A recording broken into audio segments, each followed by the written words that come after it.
በአፋር ራሳቸውን በማደራጀት ላይ ናቸው የተባሉ የታጣቂዎች ጉዳይ ማነጋገሩ እንደቀጠለ ነው። የጉዳዩ ዋና ጠንሳሽ ደብረጽዮን እንደሆኑ እየተነገረ ነው። መረጃው ዝርዝር አለው። የድሬዳዋን ሕዝብ ያስቆጣው የቲክቶከሯን ቪዲዮ ተከትሎ በተነሳው ውዝግብ ቲክቶከር ጃኒ መታሰሯ ተሰምቷል። የሺቲው ጉዳይ ከባድ መዘዝ ይዞ መጥቷል። በርካቶች የተገደሉበትን የመተከሉን ጥቃት ተያይዞ ዝርዝር መረጃ ይፋ በማድረግ ላይ ይገኛሉ። የሟቾች ቁጥርም ማሻቀቡ ተሰምቷል። ባንኮችም ተዘርፈዋል። ከውጭ ዜና ቻይና አህጉር አቋራጭ ኒውክሌር ተሸካሚ ሚሳኤሏን ይፋ አደረገች። ይህም ሚሳኤል ለአሜሪካ መርዶን ይዞ የመጣ ሲሆን በአውዳሚነቱ ሂሮሺማና ናጋሳኪን ከወደሙት ቦምቦች ጋር ሲነጻጸር 200 እጥፍ እንደሚበልጥም ተገልጿል። ሰላም ውድ ቤተሰቦች እንደምን አላችሁ? ይህ ዜና ላፍታ ነው። ሰብስክራይብ እና ላይክ በማድረግ ቪዲዮን ይጀምሩ እያልን ወደ ዝርዝር ዜናዎቹ እንለፍ። ሰራዊቱ ችግር ውስጥ እንደሚገባ ቀድመን እናውቅ ነበር። አመራሩ ከቀድሞቹ የህወሓት ቡድኖች አፈንግጠው በመውጣት በአፋር ራሳቸውን በማደራጀት ላይ ናቸው የተባሉት የታጣቂዎች ጉዳይ ማነጋገሩ እንደቀጠለ ነው።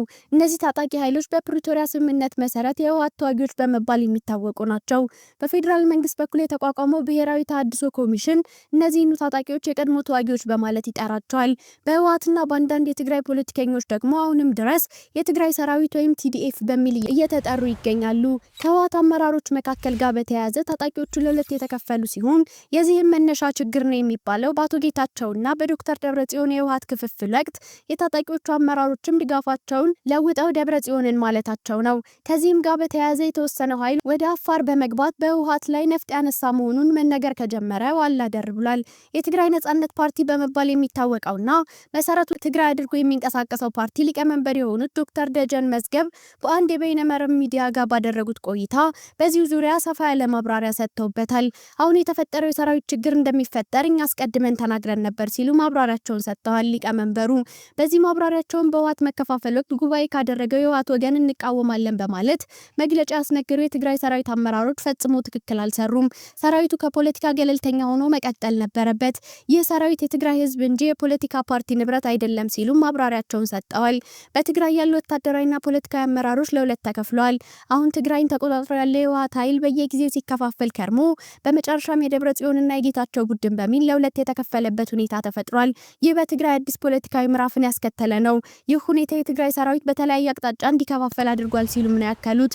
ከፕሪቶሪያ ስምምነት ማግስት ሰራዊቱ አሁን የገባበት ችግር እንደሚፈጠር አስቀድመን ተናግረን ነበር ያሉት ዶክተር ደጀን ጥር 15 ቀን 2017 ዓ.ም 180 የሚሆኑ የሰራዊቱ አመራር አባላት ህወሓት ነን ብለው ህወሓትነታቸውን አውጀዋል።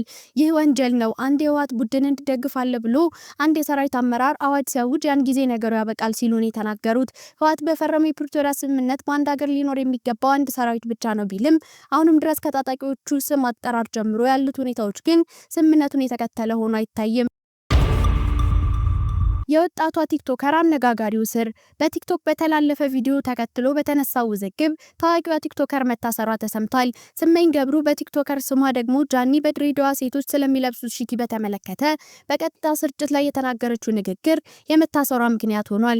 ከ6 ወራት በፊት በቲክቶክ ከ2 ሚሊዮን በላይ ተከታዮች አላትናም ጆን ዳንኤል በሚል መጠሪያ የሚታወቀው ወጣት በወቅቱ ከባለሙያዎቹ ጋር የተፈጠረ አለመግባባት በቀጥታ በቲክቶክ በማሰራጨት ኃይለ ቃል የተቀላቀለበት እሰጥ አገባ ውስጥ በመግባቱ ለእስር መዳረጉ አይዘነጋም።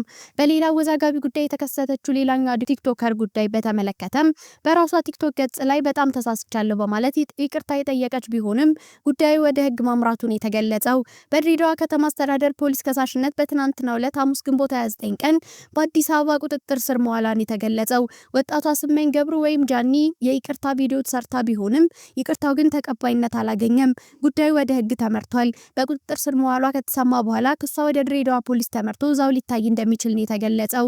ኃይለ ቃል በመጠቀሟ ጉዳዩ ወደ ህግ ማምራቱ ትክክል ነው እያሉ ያሉም እንዳሉ ከቅርብ ጊዜ ወዲህ ቲክቶክ ላይ ከተለያየ ቦታ ከዚህ የጠነከሩ ኃይለ ቃሎች የሚጠቀሙ ብዙሃን ሆኖ ሳለ ወጣቷ ላይ ብቻ ማነጣጠሩ ጥያቄ ፈጥሮብናል ሲሉ የተደመጡ በርካቶች ናቸው።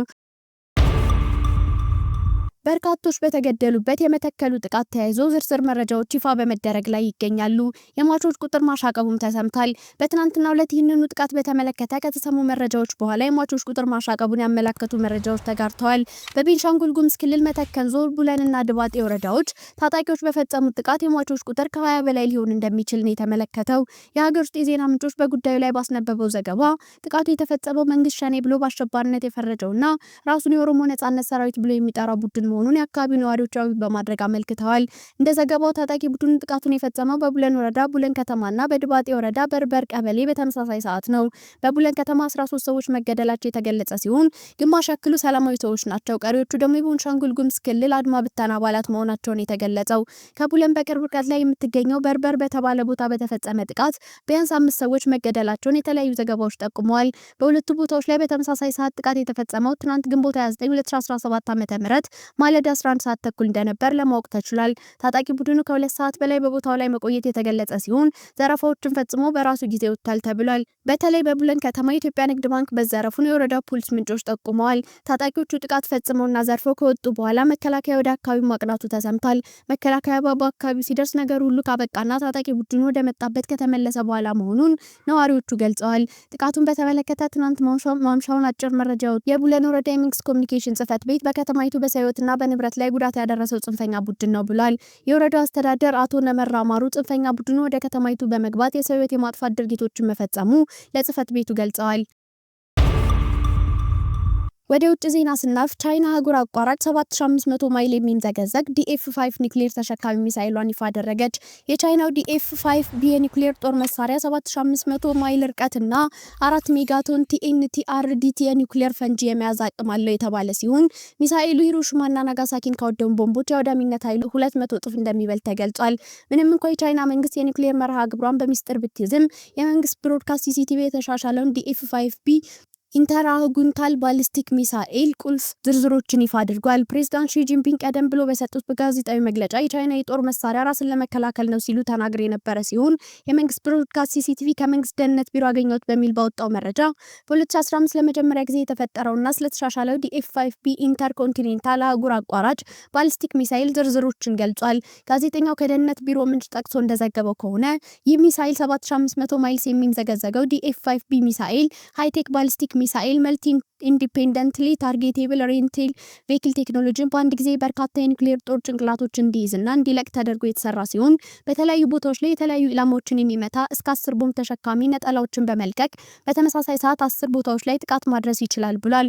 አክሎም በቻይና ውስጥ ከሚገኙ ማስወንጨፊያ ጣቢያዎች ቢወነጨፍ 5000 ማይል ርቀት ላይ የምትገኘው ለንደን፣ 7000 ማይል አካባቢ የምትገኘው ኒውዮርክን ጨምሮ አብዛኛውን አውሮፓና በሁሉም የአሜሪካ ምድር መድረስ ይችላል። እጅግ በተራቀቀ ቴክኖሎጂ ስለተሰራ የሚሳኤል መከላከያ ዘዴዎችን ለመጥለፍ በጣም ይከብዳቸዋል ተብሏል። የቻይና መከላከያ ሚኒስቴር በሰጠው መግለጫ እንደ አውሮፓውያን አቆጣጠር በ2024 ይህ ኒውክሌር የሚይዝ ሚሳኤል በፓሲፊክ ውቅያኖስ የሞከረችው ሲሆን በተጠበቁ የባህር አካባቢዎች ውስጥ እንዲወድቅ አድርገናል። ይህም በ40 ዓመታት ውስጥ ያደረገችው የመጀመሪያው ስኬታማ ሙከራ ነው ብለዋል። ውድ የዜና ላፍታ ቤተሰቦች የሰዓቱ መረጃዎቻችን ያዳመጣችሁትን ይመስል ነበር።